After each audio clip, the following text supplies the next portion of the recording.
Hey everybody, welcome back to Northern Appalachian Prospecting. I'm your host, Prospector Wayne Thornton. Hey, just wanted to show you what I've been up to. I put a pond in down at the gold camp. Of course, put up Old Glory, American flag. Yes sir, we got a light on it so it stays on it all night. So I built this little pond to go with our little gold room here, our gold shack, house, cabin, whatever you want to call it. Haven't done much to that because I've been kind of working on this. As you can see, I put a little concrete dam in. It really doesn't mean nothing. It's just there for looks. Got a little waterfall in it. Kind of made a little bit of a design around it. That's going to be a bridge. I'm kind of designing one in my head, but I am going to have a bridge over it, a walking bridge. Actual, you can walk up it. And this guy here is where I'm going to put water flowing into this area right here, because this has no water flow and I don't want it to get stagnant or start turning colors. Now there is pond coloring that you can buy, and I'm not quite 100% sure I want to do that yet. But the pond is about a foot deep on this end, and down here it's almost 2 feet. So this will be installed on the end of the pond here. And what this is it fills up and it drops down like a brook coming down in, but a waterfall. I'm going to recess it right here so it's down in the ground a little ways so it looks kind of natural. And then around here, of course, you won't see all this black stuff. It'll be cut as I go. I've been working. I'm not a mason by any means, guys, so don't even go there. But I went to Carrera's in Rutland. They're an aggregate place, but they also carry cement blocks. And I found these curved blocks. I'm sure there's an angle to them. I'm sure the concrete guys know what angle it is. So I'm going to actually line this point. If I get back here, this is kind of like a point, and it kind of goes like this. So it kind of comes in and then back around. Well, the bridge is going to be set here, but these guys will make the turn and come around into here and meet the dam blocks that I put in. Like I said, the dam blocks are just there for look. I'm going to put a water wheel right here, but I'm not quite sure if I want to do it there or back up onto this thing when it's installed. So I'm not quite sure. Hoping everybody's enjoying these videos I'm doing. Please like, share, and subscribe. Please subscribe. It really helps our channel. We're building. We haven't set the world on fire. And I guess if I don't come out and drop my ass down and shake my tits, I don't get any views. So, you know, I guess that's the way that our society is now. They don't want to actually see something cool. Just like politics. Anyways. So our next thing is we're going to be putting the floor in. The floor's got to go in next. I got to do the god-awful job of rat-proofing it so no mice and shit get in. I don't want people here with mice. As you can see, we're starting to get little separations here and there of the wood, and that's very common on wet wood when you install it. It's fine. I don't have a problem with it. It's just sheathing. We got to close this in here. I got a couple solar lights. Not quite sure if I'm 100% in love with them yet, but we got a little solar panel here. I am impressed with that light on the flag. That actually came from Harbor Freight. I'll plug them a little bit. They got some pretty cool solar stuff, and I was just impressed to be able to get that for the flagpole. Got some dirt right here. We're going to start laying it in and getting this landscaped a little bit better. I do have a party coming in late June that wants to learn how to do all this prospecting good stuff. And we're going to have a pavilion right here. Okay, it's just going to be like right behind the house here. It's not going to be huge, but it'll be big enough so you're out of the weather when rain or whatever comes. Doesn't matter on your weekend. Your mining weekend won't be ruined because you'll be under that pavilion.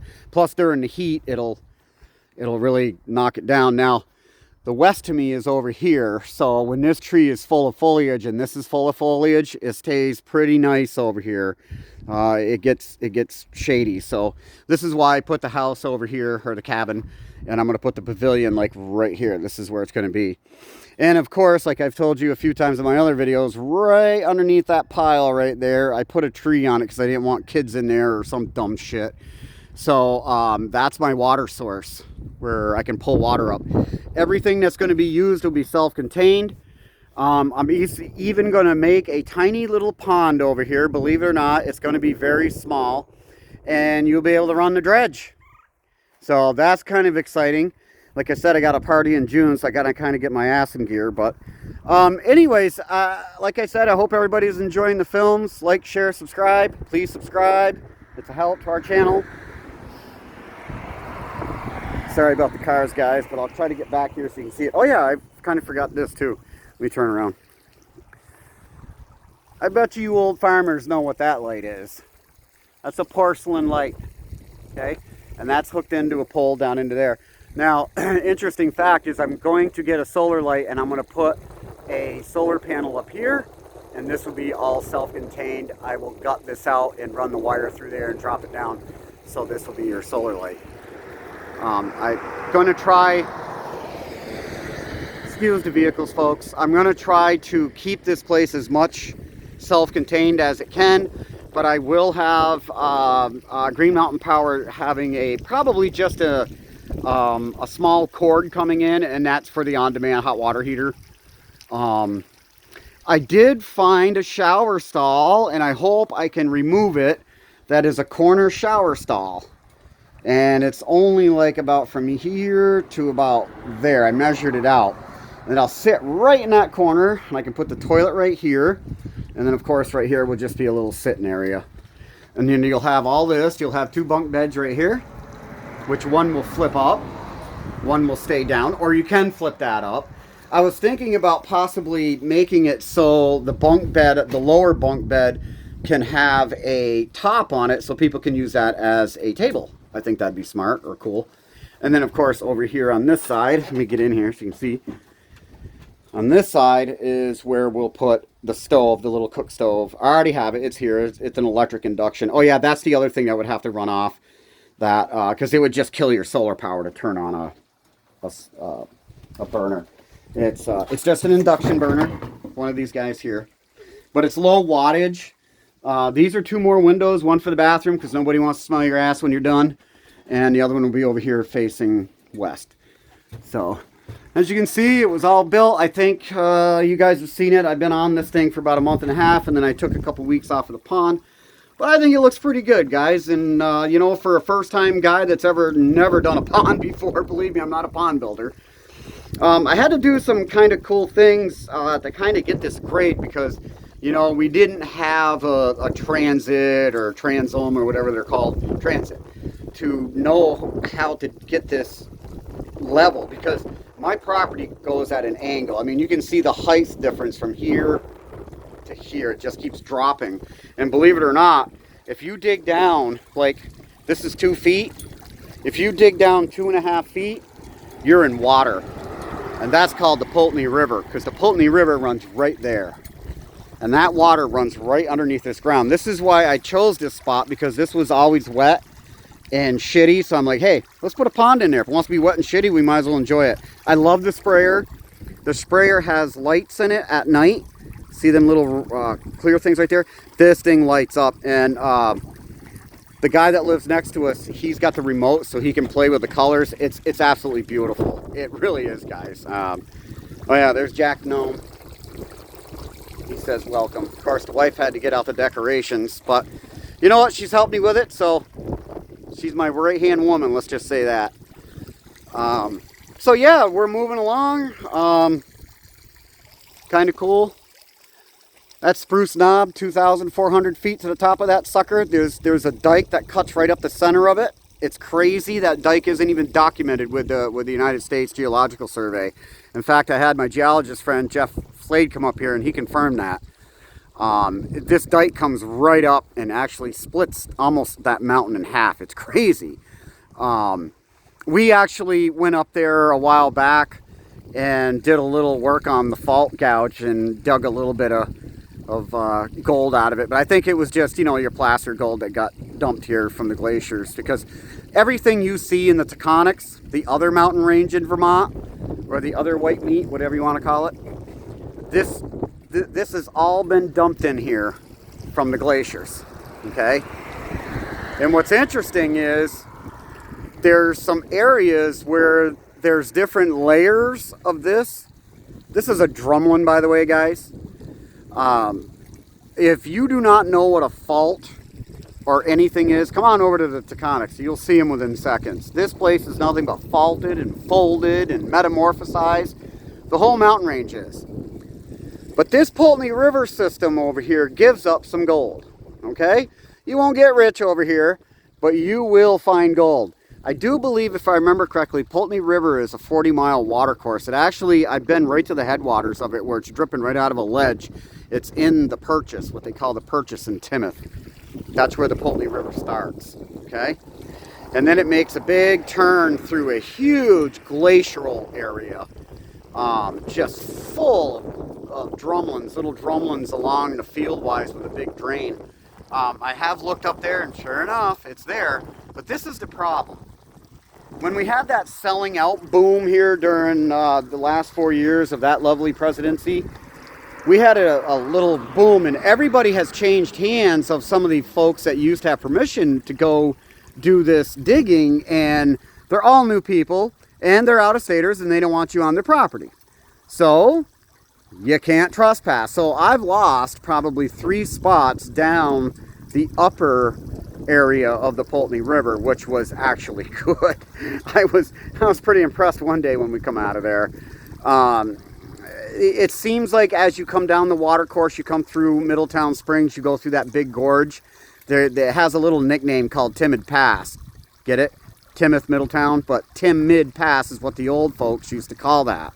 When you leave Middletown Springs, like you're headed toward West Rutland, you go through an area where even Mario Andretti comes back on himself and kisses his ass. That gorge down there was caused by a glacier dam that broke. And that pushed some serious stuff down into Middletown Springs. Now, I don't know about the orogeny of time, but supposedly Middletown Springs was a hot glacial lake during the Cretaceous time. I do believe I read that right. If I didn't, well, I'm sure somebody will come on here and correct me. But I did read that. And I also just read something really cool about Middletown Springs. Is they kind of had these vortexy storms even way back in 1811. Because if you go read the book from Middletown Springs, it's called The History of Middletown Springs. It talks about this massive flood that brought North Brook up in the Poultney River so much that it washed grist mills. And so after that, supposedly there was some people that came through Middletown and East Poultney and took a look at whether or not there was enough gold to mine out of these areas. But according to what I read, they ran out of this area, and I'm not quite sure what that was all about. I have asked a couple of folks about it, some of the older folks in town, and a lot of people don't even have an idea about it until I say, hey, go read the history of Middletown Springs.